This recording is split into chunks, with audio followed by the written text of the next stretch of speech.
transformação. Antes da metamorfose, antes da transformação, é um animal preso aos habitats terrenos. Elas se alimentam de coisas da terra.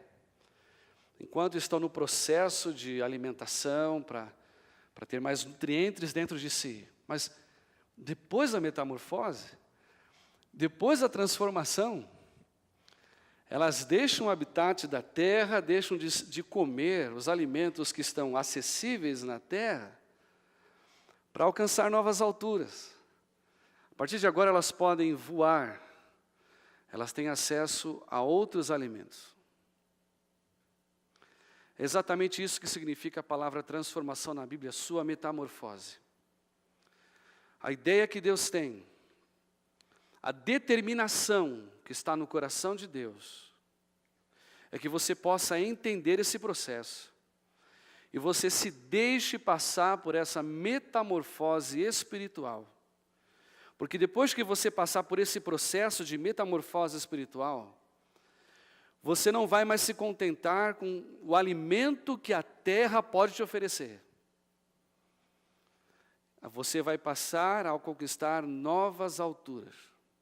Aquilo que estava dentro da própria libélula, no momento da transformação, no momento da metamorfose, ela é gerada e ela passa a alcançar novas alturas. Existem coisas poderosas que Deus colocou dentro de você no dia que você entregou sua vida para Jesus. E à medida com que você passa por essa transformação, você vai alcançar as alturas que Deus definiu para você. Essa é a nossa terceira mensagem da série Orações que Deus gostaria de ouvir. Transforma-me. Nós ouvimos as duas primeiras, sonda-me e quebranta-me, que o pastor Jaime nos compartilhou. E hoje vamos estudar, à luz desse texto, que eu peço que você abra aí, 2 Coríntios 3, versículo 18, o tema transforma-me, transformação. A gente busca várias maneiras de buscar algumas mudanças, não é? Muda o penteado, muda de roupa, muda de casa quando pode para uma casa melhor, muda de carro, a gente muda de look, não é? Põe bigode, tira bigode, põe barba, tira barba, um vestido novo, uma roupa nova, e aí a gente tem uma aparente mudança, mas quando a gente pensa de mudanças internas, o que é que a gente pode fazer? Como é que podemos mudar algumas tendências que a gente tem dentro da gente? Bom, eu acredito que esse texto que Paulo nos oferece aqui, em 2 Coríntios 3, versículo 18, é um texto muito rico e vai nos auxiliar no aprendizado nesta noite. Verifica se tem alguém perto de você sem a Bíblia, ou hoje em dia, né, também sem o celular, para que a gente possa acompanhar a leitura juntos. Hoje, eu vou usar bastante ilustrações aqui, então não se sinta incomodado, né? Muita coisa vai acontecer diferente, só para facilitar você de gravar na sua mente o que é que essa palavra de 2 Coríntios 3,18 quer significar para nós. Então vamos usar muitos recursos visuais aqui, para que você possa gravar na sua mente e entender o que é esse processo de metamorfose espiritual, esse processo de transformação espiritual. Se você já está com o texto aberto aí, diga amém. Amém. Então, 2 Coríntios 3,18, na minha tradução, diz assim: todos nós,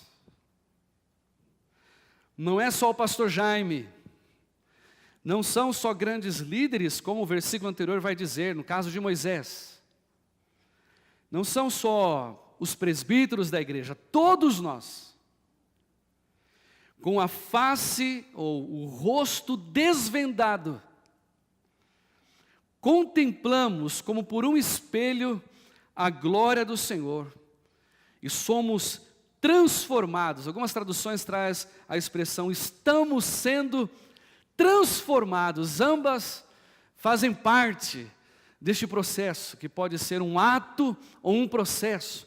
Somos transformados ou estamos sendo transformados de glória em glória. Essa metamorfose, essa transformação é sempre para melhor. E é sempre radical. ela te tira de um estágio transitório para um estágio definitivo. Ela te tira de um estágio prematuro para uma fase adulta na vida cristã. De glória em glória, na mesma imagem. E olha o agente de todo esse processo na nossa vida aqui no final do versículo. Pelo Espírito do Senhor. O agente, a pessoa que vai trabalhar dentro de nós para que de uma forma a gente alcance estas alturas, para que a gente passe por esse processo de transformação, é o Espírito Santo, que será o tema da nossa próxima mensagem dentro desta série. Ele é o agente, ele vai agir. Ele já está agindo à medida com que você permite, mas ele que vai agir. Transforma-me. É a palavra que hoje nós queremos compartilhar com você. Feche seus olhos, vamos orar mais uma vez. Amado Deus, obrigado porque é bom olhar para trás e ver de onde o Senhor nos tirou e como o Senhor já vem nos transformando pela pessoa de Jesus. Como o Teu Espírito tem trabalhado dentro de nós. Como o Teu Espírito, este agente do Senhor, este poderoso Deus, tem atuado nas nossas vidas. Pai, muito obrigado. Mas sabemos que a obra ainda não está completa. O Senhor já nos sondou, o Senhor nos quebrantou, e agora nós pedimos que o Senhor nos transforme também. E o modelo que nós queremos, Pai, nós não encontramos nesta terra. O modelo para a nossa transformação é o Senhor Jesus, que segundo a Tua palavra é a imagem do Deus invisível. Pai, existem maridos aqui que precisam ser mais parecidos com Jesus. Existem esposas que precisam ser mais parecidas com Jesus. Filhos aqui precisam ver os seus pais transformados como é Jesus. E por isso eu peço que o Senhor hoje renove a nossa mente através da pregação da Tua palavra. E que o Teu Espírito Santo, de uma forma poderosa, Ele possa plantar esta palavra dentro do nosso coração. Ela germine, ela dê frutos. E nós saiamos daqui decididos, Pai, a desejar, a viver essa transformação que o Senhor quer para cada um, todos nós, para cada um dos Seus filhos. É no nome de Jesus que nós oramos, Pai. Amém, Jesus. Amém. Transforma-me. É a oração, é o texto que nós vamos aprender aqui. Yes. Paulo vai nos dar algumas dicas de como isso é possível. Como é que a gente pode passar por esse processo de transformação? Quais são os passos ou as dicas que Paulo nos dá para a gente passar por esse processo de transformação e nós de fato mudarmos de habitat, mudarmos de mentalidade para viver uma vida de um nível diferente, como é o nível que Deus quer que cada um de nós vivamos aqui. Em primeiro lugar, Paulo vai falar isso. É todos nós, é um convite para todos. É um convite para crianças, para adolescentes, para jovens, para adulto, para quem é novo na fé, para quem é velho na fé. É para todos nós. E ele usa essa expressão, rosto desvendado, algumas traduções está cara descoberta ou face descoberta, porque na verdade, se você está com a sua Bíblia aberta aí, ele está desenvolvendo um raciocínio. E se você notar comigo aqui, a partir do versículo 13, dá uma olhadinha aí na sua Bíblia, no celular, Paulo vai lembrar de algo que aconteceu com um líder dos judeus, há um tempo atrás, que foi Moisés. Ele está se referindo a um evento lá em Êxodo capítulo 33 e também no capítulo 34, quando vai falar do que aconteceu com Moisés. Moisés era o líder da nação judaica e Moisés foi chamado por Deus para o monte Sinai. Ele subiu ao monte, você conhece a história, passou lá 40 dias e 40 noites, conversando com Deus, desenvolvendo intimidade, relacionamento com Deus. E o texto diz que uma certa hora, Moisés não se contentou mais nesse diálogo que estava tendo com Deus, disse assim: Deus, eu rogo-te que me mostres a tua glória. Sim, eu quero ver quem o Senhor é de verdade. Eu quero ver o Senhor face a face. O texto diz que Deus disse assim para Moisés: não, homem nenhum viu a minha face e viveu. Eu vou apenas fazer passar por você a minha bondade. E pelas costas, Moisés então se protegeu atrás de uma rocha, e o Senhor passou, e diz o texto, apenas a bondade, uma das essências, um dos atributos de Deus, apenas a sua bondade, passou por entre Moisés, e aí saiu. O texto diz, que quando Moisés desceu do monte, o seu rosto estava brilhando, né? E estava transfigurado. A palavra transfigurar e transformar é a mesma palavra no original, metamorfo, da onde vem nossa palavra metamorfose. O rosto de Moisés estava transfigurado, estava reluzendo, e quando ele desceu para conversar com as pessoas lá embaixo, as pessoas não podiam olhar para o seu rosto por causa da luz intensa, luz que veio apenas de um atributo de Deus, a sua bondade. E aí Moisés, para não agredir os olhos, né, das pessoas e não incomodar os olhos das pessoas, diz o texto que ele usava o véu, para não impedir que as pessoas fossem incomodadas por esta glória que estava na vida dele. O problema é que foi passando o tempo, e essa glória no rosto de Moisés, ela começou a desaparecer, foi desvanecendo. É o que Paulo vai dizer aqui no versículo 13, de 2 Coríntios capítulo 3. A glória foi sumindo, a glória foi sumindo, a glória foi sumindo, e Moisés estava preocupado, porque agora ele ficou preocupado assim, bom, eu não sei se as pessoas olhando para que essa glória sumindo, o que eles vão imaginar? Talvez não me respeitem mais como líder, podem imaginar que eu não estou mais em comunhão com Deus, eu não sei, a Bíblia não deixa claro, ou talvez um orgulho da parte de Moisés em não querer mostrar como de fato ele estava agora, já não estava mais reluzindo, então ele usava o véu. O véu que aqui Paulo entende, ele deixa claro nesse texto que era uma preocupação que Moisés estava tendo, para que não percebessem que a glória no rosto dele estava sumindo. Aí ele usou esse véu, para continuar mantendo as aparências. E aí Paulo, desenvolvendo esse assunto, no versículo 14 e 15, ele disse que, de uma forma semelhante, os judeus fizeram a mesma coisa, porque passaram também a usar este véu. E quando olham e leem Moisés, olha comigo aí versículo 15, quando eles vão ler as Escrituras, eles não conseguem identificar o que isso tem a ver comigo, onde está Cristo. Bom, o véu servia tanto para esconder as aparências, quanto para cegar. Se de fato eu e você, nós queremos passar pelo processo de transformação, se a gente quer alcançar um estágio de relacionamento com Deus, onde a gente pode ver as coisas do jeito que Deus as vê, onde a gente é absorvido pela sua glória, a sua essência, a santidade dEle, o compromisso dEle, a bondade dEle, se você de fato deseja isso para você, se essa oração transforma-me, é o desejo do teu coração, uma coisa a gente tem que fazer, e decidir fazer agora, é tirar o véu, é tirar as máscaras. Você sabe que o Brasil, ele é conhecido por duas festas, ou por duas qualidades no mundo todo. Ele é conhecido, ou era conhecido como o país do futebol, antes do 7-1, da Alemanha. Era o país do futebol, mas também o Brasil é conhecido pelo quê? Carnaval. E o que é carnaval? Nada mais é do que a festa das máscaras. Os carnavalescos, quando vão para as ruas, eles usam as máscaras por algumas intenções, quem sabe para ser o que não é. Na verdade, são pessoas tristes, são pessoas que passam por lutas sofríveis, mas agora é carnaval, então põe uma máscara de alegria, e aí vai para a rua pular. Mas na verdade estão usando a máscara para ser o que não são. Ou estão escondendo o que de fato são.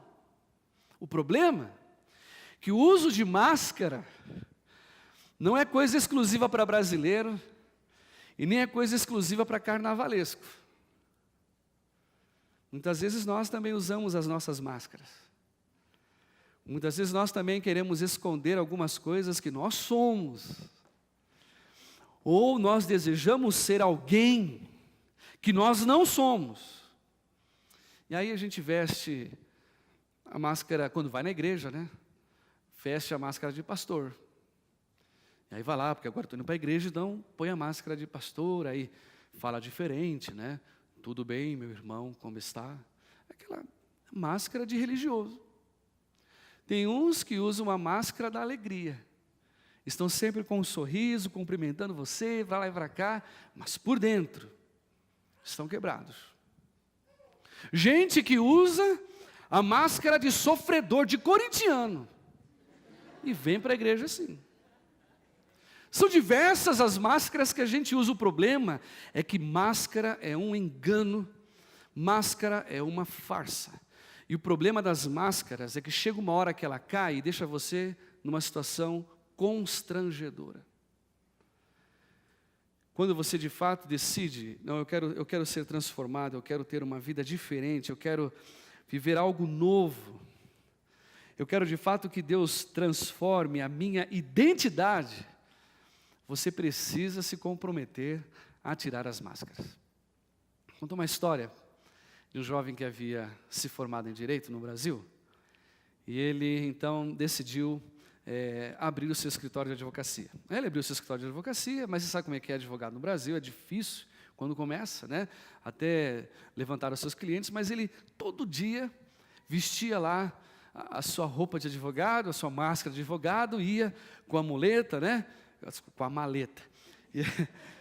Ia com a maleta, ia com seus documentos lá, e ia para o seu escritório, correndo na rua, como se tivesse muitos clientes para atender. Não é? Para passar essa impressão. E aí, andando para o escritório, quando chegava lá, ele sentava no escritório e ficava lá, ninguém aparecia. Ninguém aparecia. Assim, ia dias, semanas, meses, até que ele estava lá sentado dentro do escritório e alguém bateu na porta. Ele, opa, meu primeiro cliente, né? E aí ele tratou de pegar os papéis e jogou na mesa, espalhou os papéis na mesa e esboçou lá um telefonema, pegou o telefone, pois não, sim, pode entrar. O cara entrou, sim, eu sei, é difícil esse seu caso, mas olha, o senhor sabe da minha experiência, sabe que eu sou muito bem capacitado, eu vou conseguir esse processo, olha, vai ser muito fácil, pode contar com a gente. Enquanto ele falava, o rapaz esperando na frente dele, lá ele esboçando uma conversa. E isso para lá, isso para cá, está tudo certo? Olha, eu tenho que desligar agora porque tem um cliente aqui, tá? Obrigado, tá? Tchau. Pois não, o senhor veio aqui, em que eu posso ajudá-lo? Como é que eu posso te servir? Você sabe que para mim é difícil, eu tenho que atender muita gente, e agora eu quero saber qual que é o seu problema, como é que eu posso te ajudar? Disse assim, não, é que eu sou da Telefônica, eu vim ligar o seu telefone, está desligado.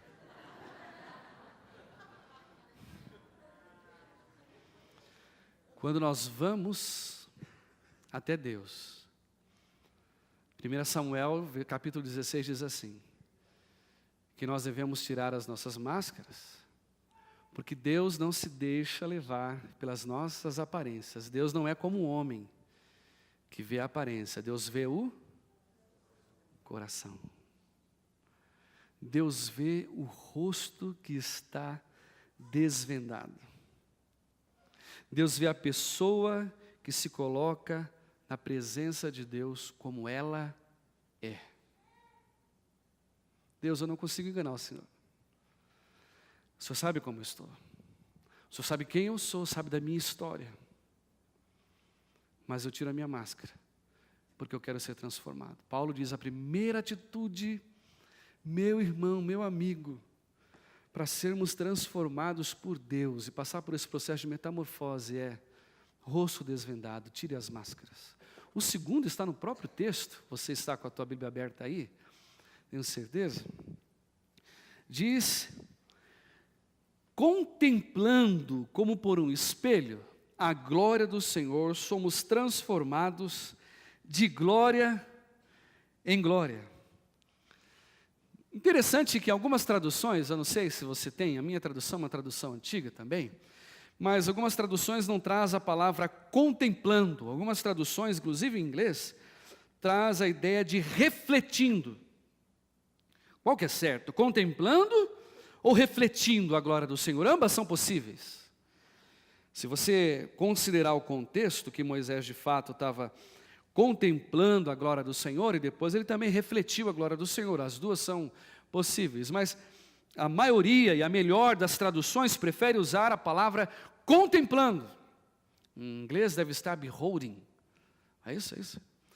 Beholding. É você estar contemplando. É interessante no original dessa palavra aqui, contemplar não é dar uma olhada de relance.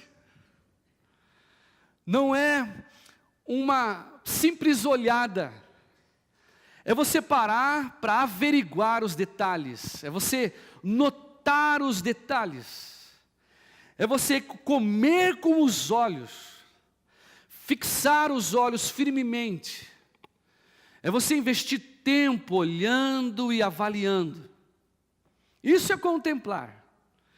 E quando o texto aqui, Paulo usa essa expressão de olhar como por um espelho, ele está se referindo a algo interessante. Qual que seria este espelho por onde nós contemplamos a glória do Senhor? Ou, melhor, Paulo, o que seria essa expressão glória do Senhor? Qual seria o significado dessa expressão glória do Senhor? Tem a ver com a luz de Deus? Tem a ver, sim. Com aquela glória que Moisés viu, a Shekinah, como algumas traduções trazem, no hebraico, Shekinah, tem a ver sim com essa Shekinah de Deus. Mas este brilho intenso do rosto de Deus, da glória de Deus, é na verdade toda uma soma das suas qualidades, toda uma soma dos seus atributos, toda uma soma daquilo que Ele é. Todo um contexto de mistura da sua bondade, da sua misericórdia, da sua justiça, da sua retidão. É tão intenso isso dentro de Deus, dentro de Jesus, que irradia, que muda, que transforma, não só a si mesmo, como foi o caso de Jesus que vamos ver, mas transforma o ambiente onde Ele está. A glória de Deus dentro da vida dele. Paulo está dizendo, olha, nós devemos contemplar esta qualidade de Deus, essa natureza de Deus, como por um espelho. E Paulo, me fala, o que é esse espelho que você se refere? E Paulo vai mostrar para nós aqui, se você está com a sua Bíblia aberta aí, em 2 Coríntios 4, versículo 4 mesmo, a ideia que ele nos dá, quando fala do Evangelho da glória de Cristo, ele está se referindo às próprias Escrituras. Ele está se referindo às Escrituras, por exemplo, no versículo 14 e 15, que é através da Bíblia, é através da palavra de Deus, que a gente pode contemplar esta glória de Deus, a gente pode avaliar, entender como Deus é, como é que Deus age, o que Deus gosta, o que Deus reprova, através das Escrituras. Esse é o espelho que Paulo está se referindo. Gostei de uns comentários desses autores, por exemplo, esse pastor norte-americano, Warren Wiersbe, ele diz assim, quando o povo de Deus olha para a palavra de Deus e vê a glória de Deus, o Espírito de Deus os transforma para ser como filho de Deus. À medida com que invisto tempo estudando a palavra, lendo a palavra, olhando para Jesus, aprendendo como é que Jesus reage quando alguém pisa no calo dele, como é que Jesus reagiu quando alguém cuspiu no rosto dele, como é que Jesus reagiu quando chamaram ele de traidor, de mentiroso, e eu começo a avaliar quem Jesus é, o que ele faz, e observa, a palavra, esse comentário diz que o Espírito de Deus, ele transforma isso em verdade dentro de mim, e começa um processo de metamorfose, que segundo Paulo, se você notar comigo no versículo 16 de 2 Coríntios 3, iniciou quando você se converteu a Jesus.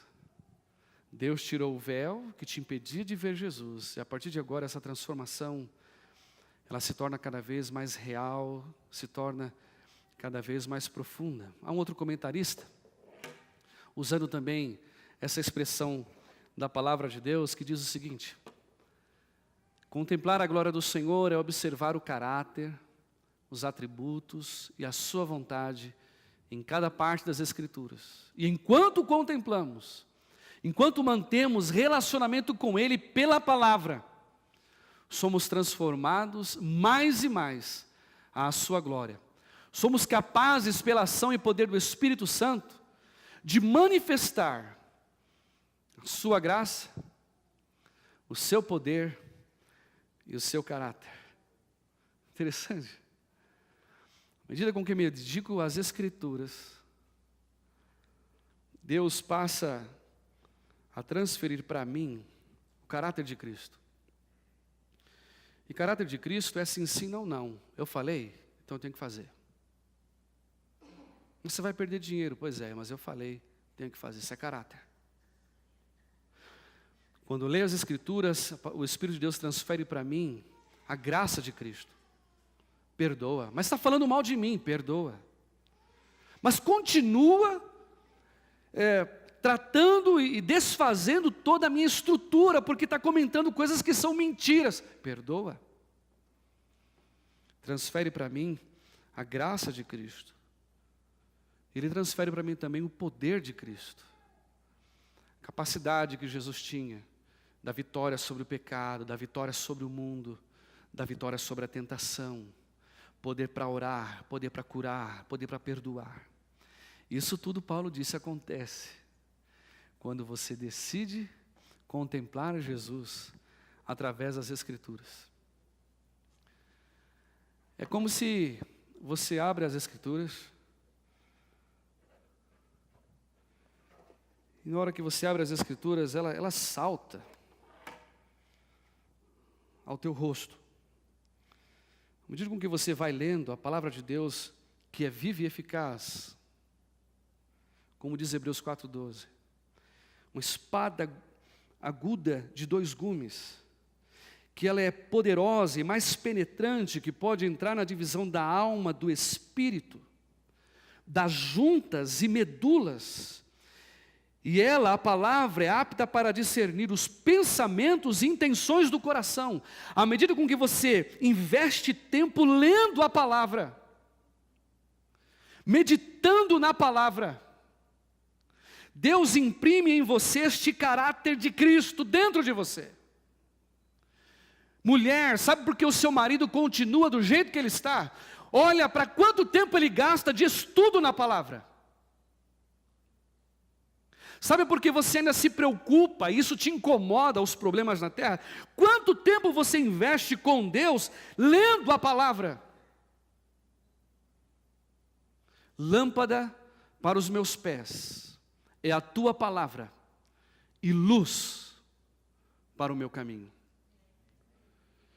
À medida com que eu estou lendo a palavra de Deus, eu estou tendo contato com o próprio Deus. E aquilo que Moisés, única e exclusivamente, pôde passar em ver a glória de Deus refletida no seu rosto, o texto diz, é para todos nós.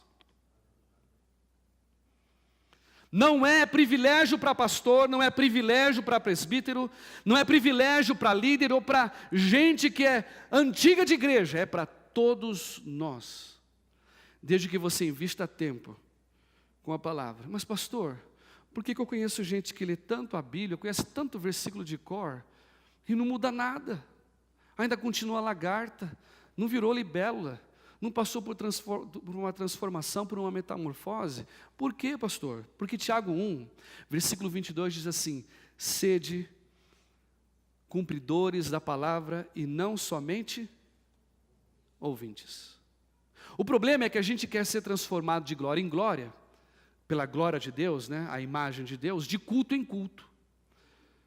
E aí você vem no culto, é o único momento que tem para a leitura da palavra, e espera que neste período de culto, a cada 7 dias, você possa receber de Deus toda a sua essência, com a ministração da palavra. Que bom, isso é verdade. Mas querido, o maior momento de intimidade seu e Deus é na sua casa. E não somente investindo tempo com a leitura da palavra, mas cumprindo a palavra. Há uma tradução no inglês desse texto, Tiago 1, 22 a 24, que diz que quando você lê a palavra e não pratica, você trai a si mesmo. Você trai a si mesmo. Lâmpada para os meus pés é a tua palavra e luz para o meu caminho. Uma das formas que a gente tem para contemplar a glória do Senhor é através da palavra. Quando a gente investe tempo com a palavra, mas não é só a palavra que Paulo se refere aqui. Paulo diz que eu tenho que ficar contemplando, é passar tempo com Deus. Sabe, existem várias maneiras de você conhecer alguém. Uma das maneiras é você ouvindo falar da pessoa. não é?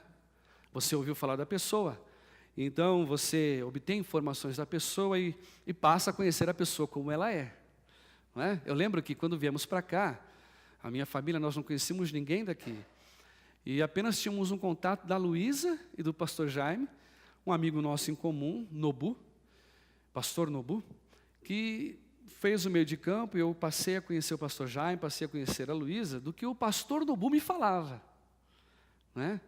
Ele falava bem, falava que era uma pessoa inteligente. Quando eu cheguei, vi que ele era corintiano. Algumas coisas não estavam muito... Mas conheci o pastor Jaime, através do pastor Nobu. É uma forma de você conhecer alguém, é uma forma de você conhecer Deus, ouvindo a respeito dele. A palavra. Mas existe uma outra muito melhor, de conhecer uma pessoa. É falando com ela.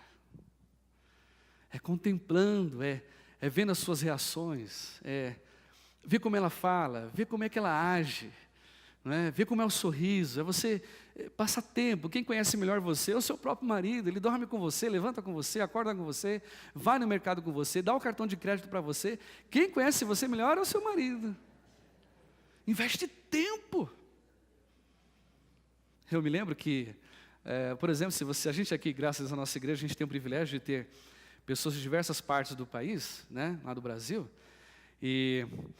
Por exemplo, se você vai na casa de um carioca, e ele te convida para entrar, você vai ter que passar pela porta, não é? Mas se você vai em Apiaí, na casa de qualquer pessoa da família do pastor Jaime, que não está mais lá, em Apiaí, você vai ter que entrar pela porta.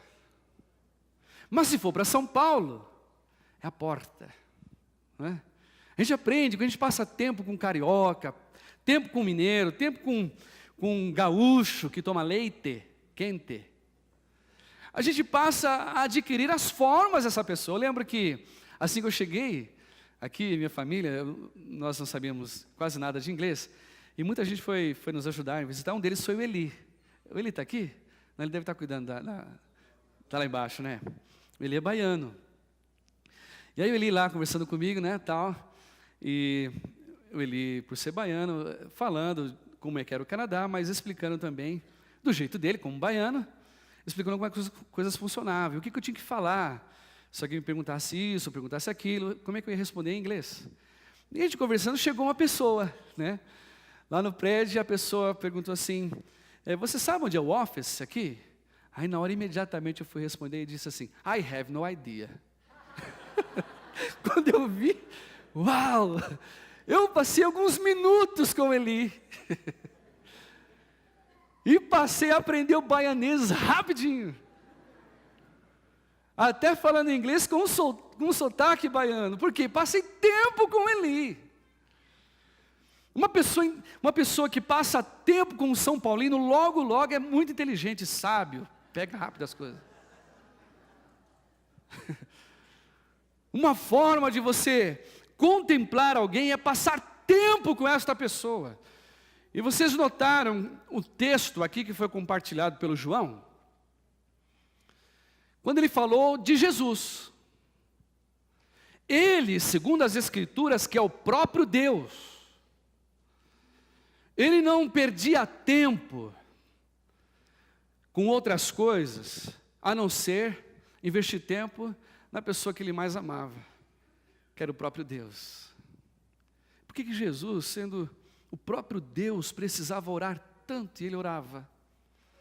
Orava pelos seus amigos, orava pela sua família, orava por nós, orava pelo povo, orava pelo Jerusalém, pela cidade. Por que Jesus orava tanto? Porque ele falava tanto com o Pai, porque ele sabia que isso era essencial. A tal ponto, que diz esse texto aqui,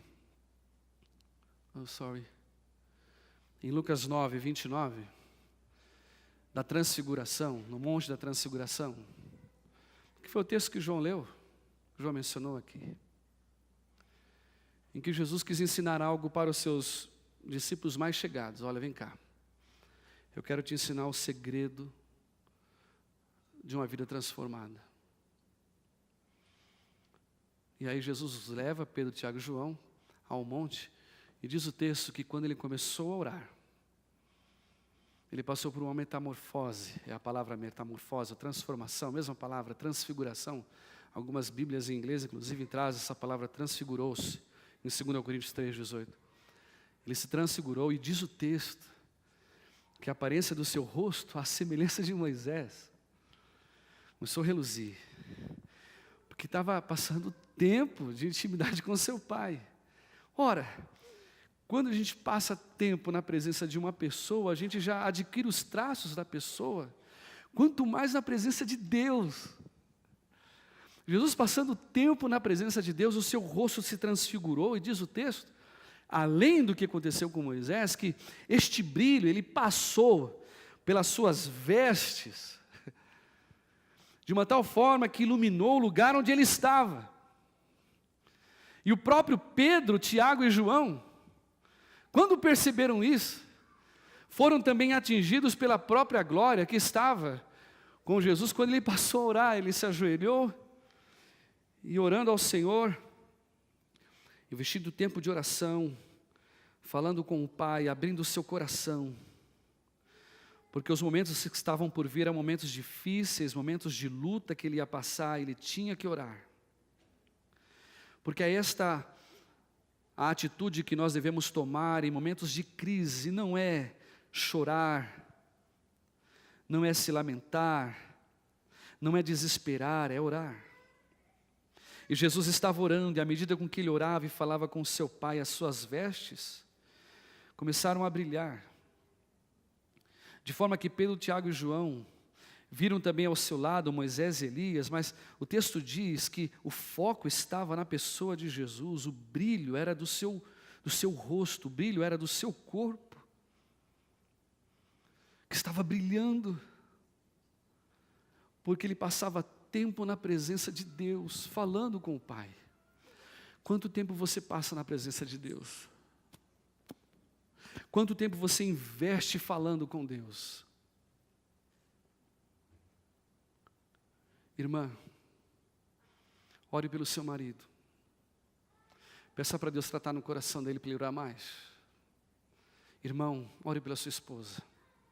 Exponha a sua esposa à luz da glória de Deus. Irmãos, resgatem o culto doméstico. Exponha os seus filhos à glória de Deus.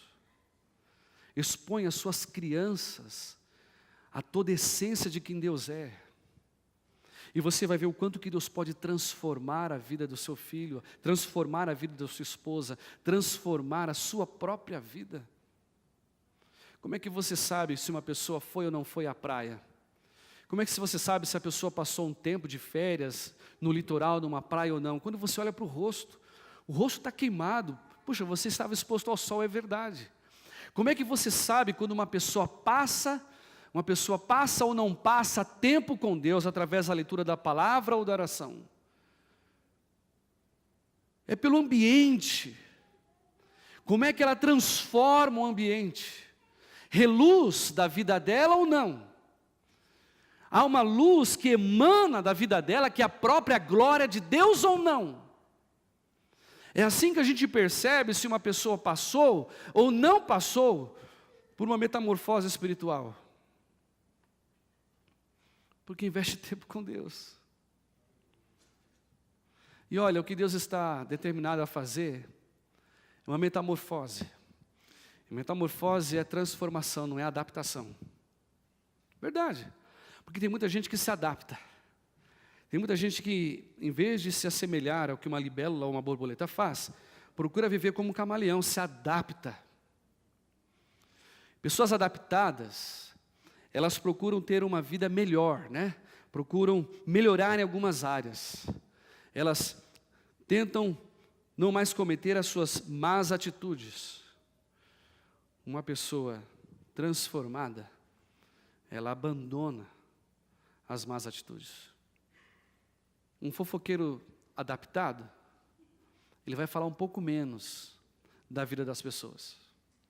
Um fofoqueiro transformado não fala mais mal da vida das pessoas. Um rancoroso adaptado, ele começa a perdoar as faltas que são pequenas. as faltas grandes ele ainda guarda.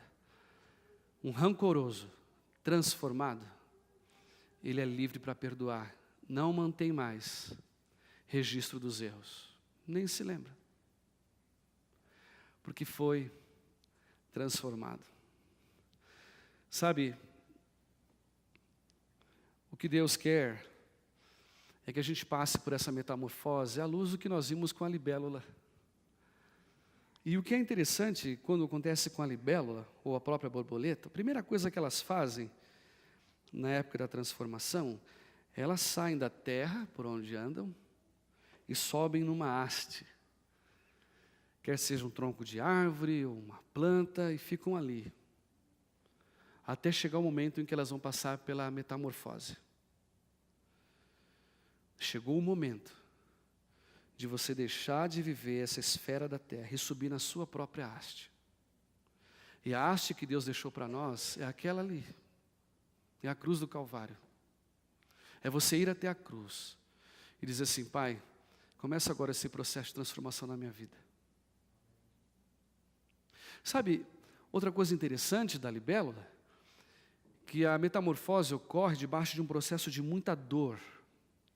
Porque você viu lá no vídeo, ela faz força, e aqui as suas costas vão rasgando. E aí, aquilo que já está dentro dela vai saindo, até que ela deixa aquela velha estrutura, né, que ela tinha, para viver uma nova estrutura. E ela fica aqui até que o sangue bombeie novamente, e ela sai totalmente daquilo que passou a ser um casulo. A metamorfose que Deus quer realizar na sua vida, ela vai ocorrer quando você de fato rasgar o seu coração. Como nós já aprendemos. De Deus poder te sondar, de Deus poder te quebrantar. Aí vai iniciar o processo de transformação. O que acontece com a vida das libélulas, por exemplo, nesse período de metamorfose, que elas estão sendo progressivamente alcançando algo novo, é que elas passam de um estágio da vida que é imaturo para um estágio da vida que a partir de agora é adulto, só depois da metamorfose que passam a gerar. Elas deixam a estrutura transitória, porque há uma certa fase da idade da libélula que ela tem que se liberar daquele corpo, ela deixa essa fase transitória para vir para a fase definitiva. Essa metamorfose, essa mudança na vida da libélula, ela é radical. Além de ser radical, ela é vital. Se ela não passar por esse processo de metamorfose, ela morre. Ela morre.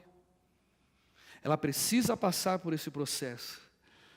É doloroso, dói bastante, é verdade, mas depois que ela sai, você viu no vídeo, ela tem coisas novas, ela passa a voar e ela deixa aquele corpo e começa a conhecer as novas alturas, e a visão que ela tinha antes, porque a libélula, né, antes da metamorfose, ela tem habitat aquático, o habitat dela é aquático, muitas vezes terreno, ela comia comida de lá e só via o que estava na frente dos seus olhos. Ela, depois da metamorfose, ela passa a olhar as coisas de cima.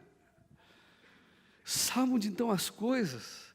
Sabe o que vem depois? Sua metamorfose, ela precisa acontecer para que você passe a ter a visão que Deus tem das coisas. A nossa visão é muito limitada porque somos da terra, não é? A gente olha até aqui, até o dia que eu fui mandado embora do meu emprego. Eu não consigo ver depois, eu não vejo o futuro. Não dá para ver, só vejo até aqui. A minha tendência como humano, como larva que ainda eu sou, é me desesperar. E agora, como é que eu vou viver? Não tenho emprego. Só consigo ver até aqui. Quando eu passo por uma transformação com Deus e invisto tempo com a palavra, com a oração, essa barreira passa a ser vista de cima, porque eu consigo ver lá na frente. Eu consigo ver o que a palavra de Deus diz que Deus é fiel, Ele é teu pastor e nada vai te faltar, com emprego ou sem emprego. Que Deus é quem te cura, o nome dele é Jeová Rafá. Ele cura a sua enfermidade. Manu, tá legal? 0, 100%? Manu entrou aqui com a... Como é que é o nome, Manu? Eu não sei o nome daquilo lá. Você pode mostrar assim, Manu? Manu entrou com uma faixa na mão, não podia mexer as mãos. Nós oramos, não foi, Rê? Reginaldo e eu oramos com a Manu. E Deus curou a Manu agora. Deus cura. Quando você passa por um processo de metamorfose, você olha por cima, Deus, essa enfermidade realmente é difícil, eu estou lutando contra ela, mas eu sei que o Senhor tem poder para fazer. E olha, ainda que não houver a cura, eu vou continuar confiando no Senhor. Nós estamos nesse processo de oração. Semana passada, João nos convidou a participar desse período de 24 horas de oração. Eu não sei se você já preencheu a sua hora de oração, mas ao sair daqui, em nome de Jesus, lá fora tem uma sulfite, você vai escrever o seu nome e dizer, olha, eu posso orar, perdão, desse período a este período. Porque você quer ser transformado, ver as coisas como Deus as vê. E terminando essa palavra, eu fiquei meditando nesse texto. E Deus, de fato, quebrou nosso coração, porque é interessante. As nossas igrejas passaram muito tempo discutindo sobre predestinação, não é? A predestinação é um tema polêmico, infelizmente, mas se você não está comigo, a predestinação é a revelação das intenções mais graciosas do coração de Deus. A predestinação, ela tem que deixar de ser um problema teológico, que causou problema, para ser um emblema cristão, a nossa divisa. Por quê? Olha para o texto. Nós fomos predestinados para sermos conforme o quê? A imagem do seu Filho. A ideia que Paulo, mesmo autor desta carta de Romanos, passa para nós acerca da predestinação, é que Deus está determinado, Deus está decidido a fazer você e eu passarmos por um processo de metamorfose espiritual. Deus está determinado, não importa o tempo que isso leve, não importa a quantidade de máscara que eu e você continuamos usando. Deus está determinado a fazer gerar dentro de você a pessoa de Cristo. E Ele não vai parar, porque aquele que começou em vós uma boa obra, Ele vai completar, até que o dia seja um dia perfeito. Porque, meu querido, o que a sua esposa precisa é você transformado. O que os seus filhos precisam é você transformado. O que esta igreja precisa é você transformado. O que o seu trabalho precisa é você transformado. O que Calgary precisa é você transformado. O que o mundo precisa é você transformado. Não é os outros, é você. Deus está decidido. Deus está determinado. A tal ponto que Paulo continua desenvolvendo esse raciocínio e vai escrever para nós lá em Gálatas 4,19. Que Deus vai fazer esta obra até que Cristo seja gerado dentro de você. Como foi com Maria, onde o Espírito Santo a envolveu de uma tal forma, e Ele gerou Jesus dentro dela, e Jesus não ficou naquela forma de feto prematuro, não, Ele foi crescendo, crescendo, crescendo, até que teve que aparecer. E já não dava para esconder mais Maria, porque agora o que tomava forma, que as pessoas viam, era a gravidez, era a pessoa de Cristo dentro dela. Você precisa fazer essa oração que João fez, que ele cresça e eu diminua. Jesus, que o Senhor apareça, o seu caráter, o seu amor, a sua facilidade para perdoar, a sua fé, o seu compromisso de relacionamento com Deus. Jesus, que as pessoas vejam isso em mim, não mais a mim, mas vejam o Senhor dentro de mim. Paulo vai dizer em outro texto, Gálatas 2,20, não mais vivo eu, mas não é que Deus é invasivo, não é que Jesus cancela quem você é, não, é que a partir de agora, as pessoas vão ver o Cristo que está dentro de você. Isso é ser cristão de verdade. Não é dizer eu sou da igreja batista, eu sou da igreja quadrangular, eu sou da igreja assembleia, eu sou da igreja católica, eu sou da igreja sebecal. é dizer: eu sou de Cristo e Cristo é meu. Enquanto a equipe de louvor vem aqui à frente, sabe, esse processo de metamorfose, esse processo de transformação, é muito semelhante ao que a gente passa aqui nas terras geladas do Canadá. Principalmente na mudança de estação do inverno para o verão, não é? Durante o inverno, as terras no Canadá ficam cobertas de gelo, você sabe, tudo branco, aparentemente sem vida nenhuma. Não tem folha nas árvores, não tem fruto, não tem flores, tudo branco, tudo coberto, gelado, frio. Aí vem chegando o verão, aí vem chegando a luz do sol, aí vem chegando o calor do sol. E à medida que o verão vai chegando, aí começa a derreter a neve, aí começa a aparecer a vida. A gente imaginava que a grama nunca mais ia voltar, começa a nascer a grama verde, de um verde vivo, que a gente, uau! Começam a aparecer as folhas nas árvores, os brotos, as flores, tudo começa a ter vida, por causa da exposição da luz do sol e do calor do sol, não é? É interessante que várias pessoas acontecem isso, quando o calor do sol chega e a neve começa a derreter, começam a aparecer coisas de valor debaixo da neve, dinheiro, moeda, chave de carro. Em alguns lugares no Canadá até o próprio carro fica debaixo da neve, só aparece depois. Você não é essa árvore seca que você pensa que é. Você não é essa pessoa fria que você pensa que é.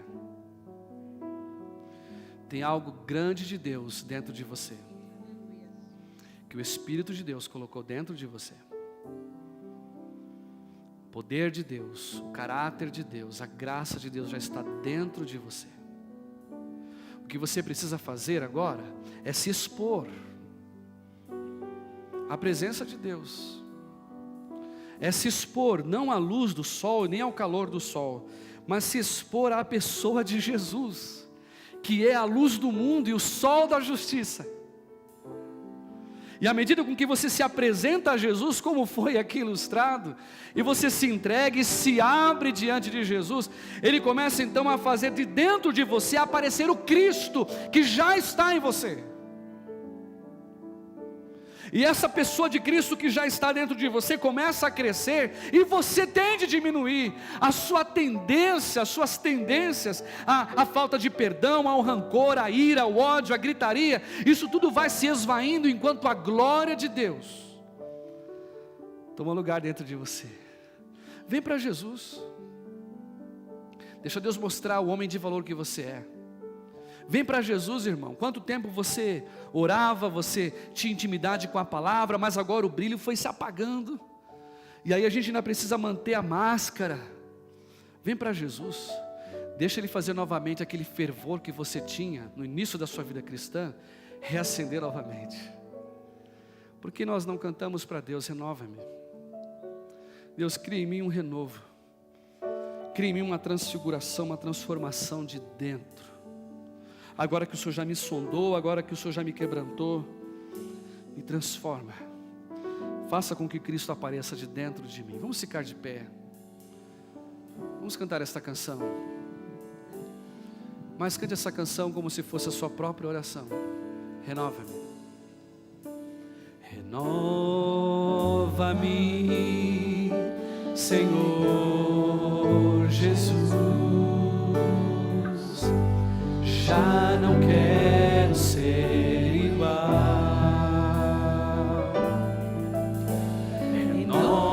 Renova-me. Diz isso para Ele. Senhor Jesus, põe em mim seu coração. Tudo que precisa ser mudado, Deus, transforma em nós. E tudo que há dentro de mim necessita ser mudado, Senhor, porque tudo que há dentro do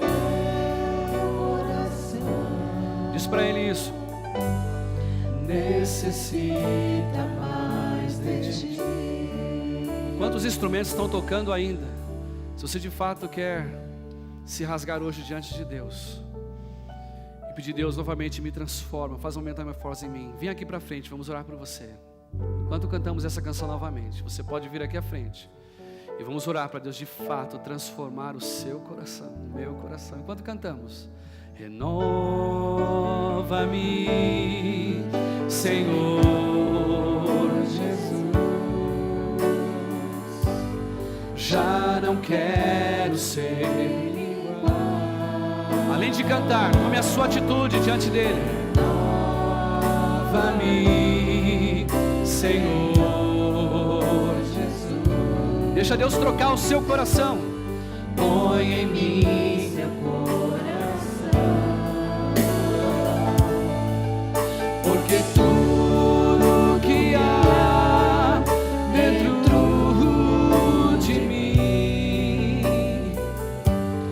necessita ser mudado, Senhor, porque tudo que há dentro do meu coração necessita mais de ti. Você que está aí, levante suas mãos em direção a eles aqui, vamos orar por eles. Pai amado, nós te louvamos porque o Senhor deseja e está determinado a nos transformar à imagem do Teu Filho Jesus. E os nossos irmãos que vieram aqui à frente, Pai, subiram na sua própria haste, rasgaram o seu coração e decidiram, ó Pai, pedir para Ti essa transformação, esta metamorfose espiritual. Nós queremos pedir, meu Pai, que a Tua glória, de glória em glória, vá se revelando na vida de cada um deles. O Senhor, meu Pai, se identifique com eles através da palavra, que quando eles forem ler a palavra já não sejam mais os mesmos. O Senhor revele coisas novas, coisas profundas da Tua palavra aos corações deles. Que eles possam, ó Pai, investir tempo de oração, e enquanto investem tempo de oração, a Tua glória, a Tua essência se manifeste dentro deles, na vida deles, de tal forma, Senhor Deus, que esta mudança seja vista inclusive por outros, como foi Pedro, Tiago e João, quando viram a glória de Cristo se manifestar através deles. Pai, que de fato seja Cristo visto sobre as vidas deles, Senhor. Porque, Pai, nós queremos todos ser transformados por Ti. Que o Senhor, meu Pai, complete a obra que o Senhor já começou na vida deles, em nome de Jesus. Que, ó Pai, que o Senhor transforme esta igreja, cada membro desta igreja, os líderes, os pastores desta igreja, em pessoas transformadas à imagem de Cristo. Para a glória do Teu nome nós oramos, Pai, em nome de Jesus. Você que está aí, vem até aqui à frente, dá um abraço nessas pessoas que estão aqui à frente, dizendo: olha, Deus vai realmente fazer uma obra na tua vida. Sai do seu lugar e abraça alguém que está aqui na frente. Necessita ser mudado, Senhor, porque tudo que há dentro do meu coração necessita. Porque tudo que há, porque tudo que há dentro de mim necessita ser mudado, Senhor. Porque tudo que há dentro do meu coração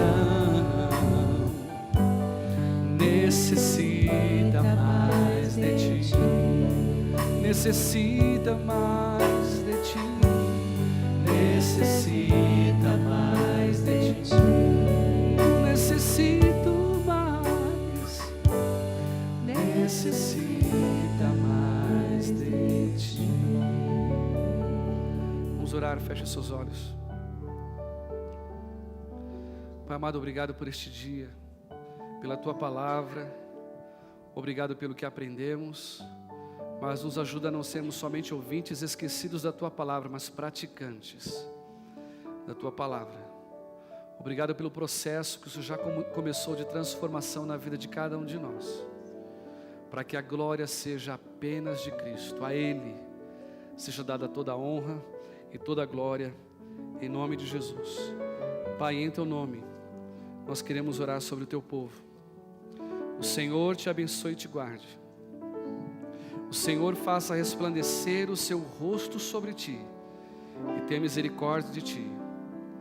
O Senhor sobre ti levante o seu rosto e te dê a paz. Em nome de Jesus. Amém. Nós vamos ter o nosso período de comunhão com a cantina lá embaixo. Não vá embora, passe conosco aí no tempo lá embaixo de comunhão. Abrace o seu irmão e tenha uma semana de vitória abençoada em nome de Jesus. Deus te abençoe grandemente.